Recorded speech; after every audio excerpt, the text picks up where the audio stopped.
শহর ছেড়ে গ্রামে বসবাস করুন, সুন্দর সুন্দর ভিউ দেখুন। হাই এভরিওয়ান, আজকে আমি ছাদে এসেছিলাম। ছাদে আসার পর ওয়েদারটা দেখে আমার মনটা পুরো ফ্রেশ হয়ে গেছে।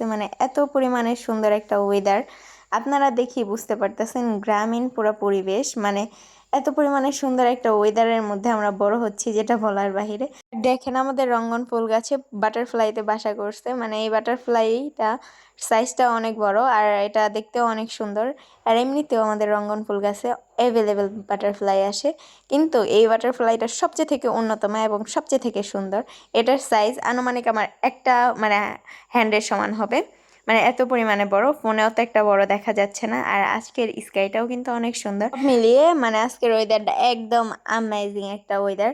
আর এই যে হলো আমাদের লেবু গাছ, এই আমাদের দুইটা লেবু গাছ, আর দুইটা লেবু গাছের মধ্যে মাশাল্লাহ পুরো বছরই ভরপুর লেবু আসে, যেটা বলার বাহিরে।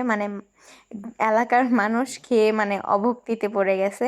এত পরিমাণে আলহামদুলিল্লাহ লেবু আসে। দুইটা গাছে 12 মাস। যখন নতুন ছিল তখন অনেক বেশি আসতো, আর আস্তে আস্তে গাছটা যেহেতু পুরান হয়ে যাইতেছে, ওর ইয়াটাও অনেক কম হয়ে যাইতেছে, ফলনটা।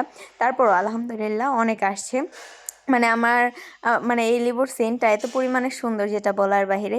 এই লেবুর সেন্টের মতো লেবু আমি কোনো লেবুতে পাই না। এটার সেন্টটা অনেক সুন্দর, আর এটার রসও কিন্তু ভরপুর। এটার রসে গুণে সব দিক থেকে ভরপুর। যদি আপনারাও খেতে চান তাহলে কমেন্টে বলবেন, অবশ্যই ডেলিভারি করে দেব। লেবুর সাইজটাও কিন্তু অনেক ছোট, আর এটা কিন্তু অনেক রসালো। আমার আম্মু এই গাছগুলাকে প্রচণ্ড পরিমাণে যত্ন করে, অনেক। আর এই গাছগুলার সম্ভবত বয়স হবে 7 ইয়ার্সের ওপরে। এই গাছগুলার বয়স অনেক। আর আম্মু এই গাছগুলাকে অনেক যত্ন নেয়, অনেক।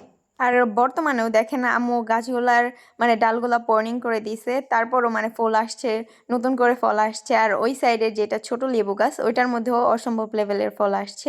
এগুলার সাইজগুলা ছোট হলেও এটা কিন্তু প্রচণ্ড লেভেলের রসালো। আর এটা হলো আমাদের টপ ফুল গাছ। আমাদের বাসায় অনেক কালারের টপ ফুল আছে। আর এটা হলো গোলাপ গাছ। আর আমার আম্মু এই গোলাপ গাছটাকে অনেক যত্ন করে। এটার বয়সও সেম 7 ইয়ার্সের ওপরে হবে। দেন এইটার 12 মাসই ফুল, 12 মাস অসম্ভব লেভেলের ফুল আসে। এটা তো বর্ষার মৌসুম, এই সিজনে ফুলগুলার মধ্যে আর কি পোকা থাকে, যার যার কারণে আম্মু এত নিখুঁত করে ফুলগুলা দেখছিল। আর এই যে হলো আমাদের দুইটা রঙ্গন ফুল গাছ। এটার কালারটা হলো পিঙ্ক কালার। এটার কালারটাও কিন্তু অসম্ভব লেভেলের সুন্দর, যেটা আপনারা দেখেই বুঝতে পারতেছেন। এই গাছটার মধ্যে বাটারফ্লাই অনেক কম আসে, আর যেটা রেড কালার ওইটার মধ্যে বাটারফ্লাই অনেক আসে। আর এটা বড় একটা ড্রামের মধ্যে আম্মু গাছটাকে বুনছে, যাতে এটার মধ্যে ভরপুর ভরপুর ফুল আসে। যেহেতু এটা নিচে ছিল অনেক মাটির মধ্যে, তাই আম্মু এটা এই দুটোটা রঙ্গন গাছকেই একটা বালতির মধ্যে বুনছে, আর একটা ড্রামে বুনছে। আর এটা হলো মনে করেন আমাদের পিসফল গাছ। এটার ফলগুলা প্রথমে একদম পাইনসা ছিল, এখন এটার ফলগুলা এত পরিমাণে মিষ্টি, আম্মু খায় পড়া পাগল হয়ে গেছে। যখন প্রথম প্রথম খাইছিলাম আম্মু বলছে যে এই গাছটা কেটে ফেলবো, এটার ফলটাও তেমন মজা না, এটার জন্য আর কি।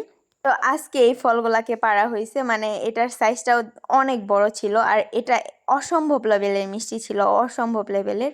এর কাটলিচু পাড়ার দেখতে হলে অবশ্যই চোখ রাখতে হবে আমাদের ভিডিওতে। পিসফল ছেঁড়ার ভিডিও কিন্তু আসতেছে। আর এটা হলো আমার এক চাচুদের আমড়া গাছ। এই গাছটার মধ্যেও কিন্তু অসম্ভব লেভেলের আমড়া আসছে। আমি ভাবছি যে এই আমড়াগুলো দিয়ে আম্মুকে বলবো আচার আর মাখা বানাতে। যদি আপনারা দেখতে চান অবশ্যই কমেন্টে জানাবেন, অ্যান্ড আমাদের পেজটাকে ফলো করে রাখবেন। গাছটার মধ্যে কিন্তু মাশাআল্লাহ অনেক পরিমাণে আমরা আসছে, যেহেতু আমরা গ্রামে থাকি, সো ভরপুর এইসব ফল ফ্রুট খেতে পারি। আর এটা হলো পিসফল গাছ। এই পিসফল গাছেও কিন্তু অনেক এই ফ্রুট আসছে। ঘরে বসে মুখ চলে কি হবে, গ্রামে তো আসতে হবে খাওয়ার জন্য। সো আজকের ভিডিওটা এখানেই, টাটা, টেক কেয়ার।